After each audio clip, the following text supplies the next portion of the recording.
Hey, what's up, guys? How you doing, man? Antonelli here, answering your questions that you've been sending in today. Today's question is on autographs.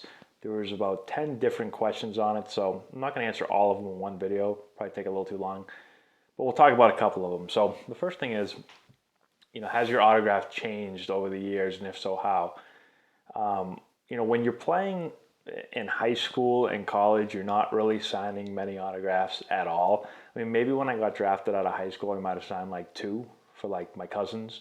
Um, when I got to college, you'll sign every now and then. You'll have typically after certain games, the whole team will sit out and, there'll be a bunch of little kids that'll kind of run over and get your autographs. But again, that's like 10 maybe. And so my autograph looks like I'm in like first grade learning cursive, where it's like, it takes a while and it's just ugly. It looks like a first grader wrote it.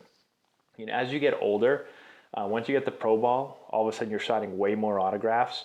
So, typically after games or before games, both times really, a lot of people come early to the games and ask for autographs. People will stay late and ask for autographs. Again, when you first start signing, it's really ugly. It takes forever to sign them. But you get better and better, like with anything. So the more people that start asking for autographs, obviously you got to start signing them quicker, and you just kind of figure out how to make it look a little bit better. I laugh now when I look back and see like I've got a couple of baseballs from like the Cape Cod League and college where my autograph where I signed. It's just like laughable how bad it is. So much different now.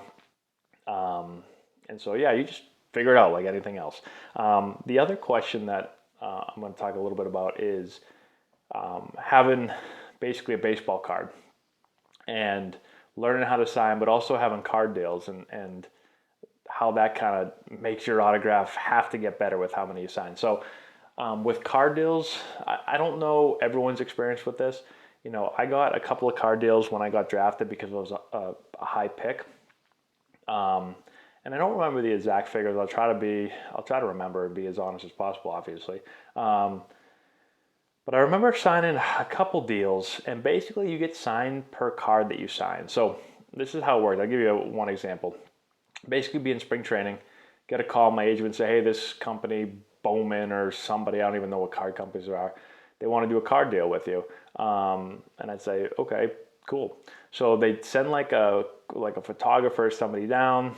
Not all the time. Sometimes they'd already have cards made up of you. But there are a few times where I'd have to go out on the field and like do some poses, like to get my card made. And then once you get it made, again, usually it's spring training. I get a call again from my agent saying, hey, they're coming, whatever company's coming today at 6 o'clock tonight after your game. They'll meet you at the hotel. You're going to sign 5,000 cards or something. I don't remember the exact number, but I remember there were tons of cards. Well, one time in particular, I remember signing for literally, I think it was 6 hours straight, to the point where at the end of it, you have no motion of your hand. It's killing you for the last 2-3 hours of it. And so how those work is literally, they'll show up. It's very strange. You don't know who's coming. They just knock at your door, open it up. Hey, how you doing? Nice to meet you. Here for you to sign your cards. Okay, great.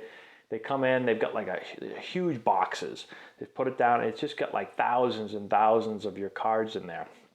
And so you basically just sit down with them, and their job is they take the stack out, they put it on, and they just slide you the card. You get the card, you sign it, push it over back to them, he slides you another one. Sign it, push it back to him, slide you another one. And you just go and go and go for 6 hours straight sometimes, right? It's ridiculous. Sometimes it's really awkward. I've had to do this a couple of times. Sometimes it's really awkward. You have a guy that you don't know anything about, and you're trying to make small talk as you're freaking sweating away signing cards.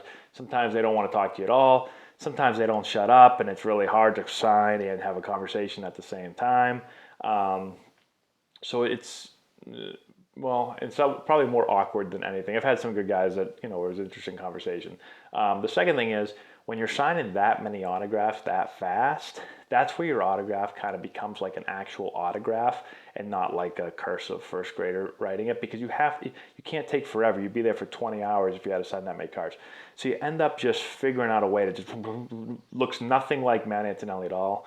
But it is, it becomes your autograph, just doing it over and over and over again. And so, like I said, at the end of those things, your hand is killing you. Sometimes they're miserable. After a while, I didn't want to do them anymore.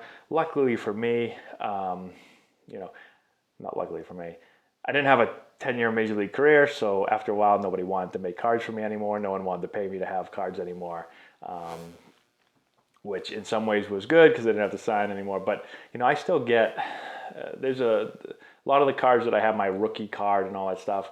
I still get a lot of people sending them to me in the mail today, which is weird because I'm a nobody and not a has-been and never was. And people still send me cards looking for my autograph, which they're probably worth a penny.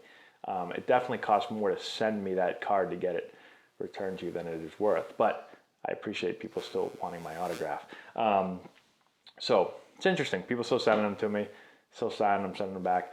And so that's kind of how it goes with the autograph cards. As far as how much you get paid, I don't remember exactly. I do remember getting paid pretty good for signing your name, right? It's the stupidest thing ever, signing your name and getting paid for it. Again, I can't remember. I do feel like I got a check though one time. I think for the one that I signed a ton of them, I feel like I got paid like $7,500 or something like that. It might have been even more for like 6 hours of work, which is stupid. Again, for a piece of paper that is worth nothing now. It could have been worth something, but now it's worth nothing. And so, when you're a young player, I think the coolest thing, I just got drafted high and got a good signing bonus. I didn't really it wasn't like I was like, oh, I need to sign these cards to make an extra couple $100 or whatever.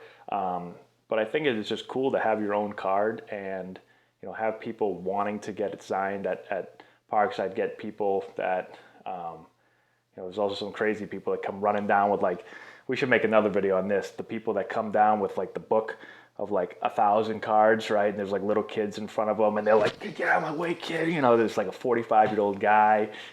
Could you sign my cards, please? And he's got a book that's got 500 of them, and you're like, "Yeah, sure, I'll sign my card." And then you sign wow, this guy's got 9 cards here. You sign all 9. You're like, there you go. And he's like, and he flips the page, and you're like, ooh, 9 more cards. Okay. There you go. And they flip 9 more cards, right? It's some of those guys are a little bit crazy, but all in all, fun to sign autographs. I always enjoyed it. And so that's all I got for you guys today. I'm not going to keep going. This video is getting long. But I got a bunch of questions on cards and autographs. Maybe I'll make another video for you guys at some other time.